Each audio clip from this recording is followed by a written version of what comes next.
buugga la dhahdo Morning Sen waxa uu ka hadlayaa qaabkii qofku uu maalinkiisa uga dhigan lahaa waxa weeyaan mid wanaagsan oo productive ah amba wax soo saar leh. Hadda wuxuu ka hadlayaa qodob aad muhiim ah oo ah subaxii markaad soo kacdo 60 mirir ugu horreeya waxaad qabanaysaa wuxuu jaan goynayaa buu leeyahay maalinkaagas caynka u ekaanayo. Arrintanna waxaan kaga hadalnay maanta live aan soo duubay ayaan si fiican yani u falanqeeyey oon waqti badan ku qaatay yani inaan ku sharxo. laakiin qodobkani waxa weeyaan waa qodob aad u khuseeya dhalinyarada anfacayana. Marka 60 mirir waxay yihiin oo subaxii markaad soo kacdo inagu dee xaggeena ka eegaynaaye islaam ahaane inaad salaad subax ku bilowdo salaad subax markaad ku bilowdo quraan akhris deetana ku xigsiiso adkaartii inaad akhristo intaa markaad soo dhamaysato deetana aanad telefoonka la soo ordine aad yar jimicsato ood iska dhididiso amba lugee amba waxa weeyaan waxaad samaysaa exercise yaroo fudud. tani waxay ku siin doontaa in aad noqoto qof waxa weeyaan energetic oo maalinkiisaas u diyaar garoobay energy ku bixin lahaa si uu shaqo ugu qabto oo ugu bislaysto hankiisaas iyo himilooyinka uu leeyahay maalinkaas uu doonayo inuu ka qiijiyo. haddaba waxa kaloo aad ku anfacaya waa qayb kale oo qodobkan ku sheegay isla qodobkan soo hoosgalayso ah inaad subaxii isku dhigto yani cadceedda inaad yani cadceed qaadato inaad iftiin aragto cadceedeed.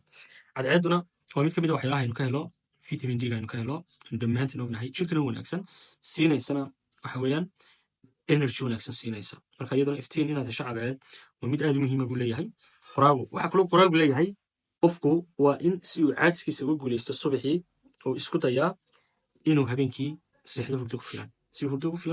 hurdo ku filan u seexdana wuuna isku yarayaa dhammaan waxyaalaha ku keenaya inuu qofku noqdo qof saama leyla oo waqti dama seexda. waxaad ogaataa waxaad haysaa 24 saacadood 24 saacadood haddaynu saddex u qaybino waa 8 aad hurdid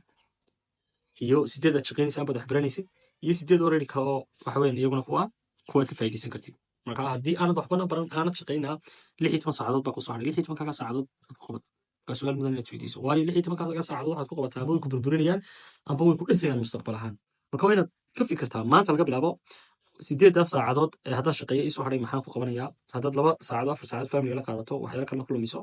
4 saacadood baa ku soo hadhay 4 saacadood laba ka mid marka laga yimaado laba ku soo hadhaya haddii laba kaleba ka khasaaraan labadaa haddii aad mid ahaan maalin walba aad wax ku akhrido xirfad cusub ku barato oo aad ku kordhiso xog cusub bal waxaad sawrataa toddobaadkii intii baad helaysaa waa xog la qaadan lahaa 7 saacadood bishiina waxaad helaysaa 30 saacadood because maalin kasta 1 saacadood waxa weeyaan waxaad develop karaysaa oo aad isku daydaa inaad horumariso xirfad aad leedahay ama mid cusub already aad dhulka ka soo qaado oo aad ka soo bilowdo halka hooseysa ilaa aad ka gaarso meel wanaagsan. waqtigeena ka faa'iidaysanaa waa mid aad muhiim ah waqtiguna waxa la isku dhaafay waana waxa dadka ka dhiga qof gaadha hadafkiisa kana dhabeeya himilooyinku leeyahay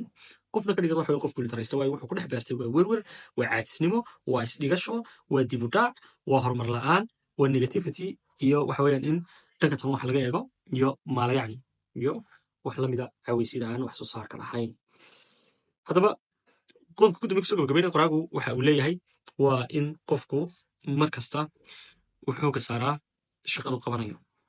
subaxaas oo uu sii diyaarsado si uu diyaarsano waa inuu habeenkii sii diyaariyaa subaxa markuu soo kacana waa inuu shaqada ugu weyn halkee yacnihii magaranaysa u dhimatay ah waa inuu qabtaa tanuu kala mid yahay buuggii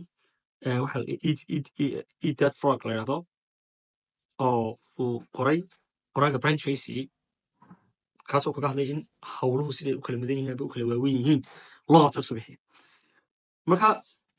tan waxaynu ka baran karaynaa subaxii waxaynu ku bilaabayno inay ahaato wax wanaagsan inay ahaato waxaa kaloo aynu ka baran karaynaa in si fudud uga baran karaynaa in waxa weeyaan subaxiina waxaynu ku bilownaa ay yihiin wax maalinkeena saameyn ku yeesho nasiib wanaag ilaahay mahadii weeyaan islaam naga dhigayo wuxuu noogu bilaabay inaynu isaga caabudno oo una mahad noqono salaad subax oo ah salaadaha ugu horreysa maalinka lagu furfuranayana ay tahayba ta u horreysa qofka muslimka u kacayo waqti ay dadku ay hurdaan cadceeduna aanay soo bixin. dhammaantiin kul baan rajaynayaa aynu ku dadaalno wanaajinta nafaheena iyo inaynu qiimo ku darno nolosha. asalaamu calaykum waraxmatullahi taala barakaatu.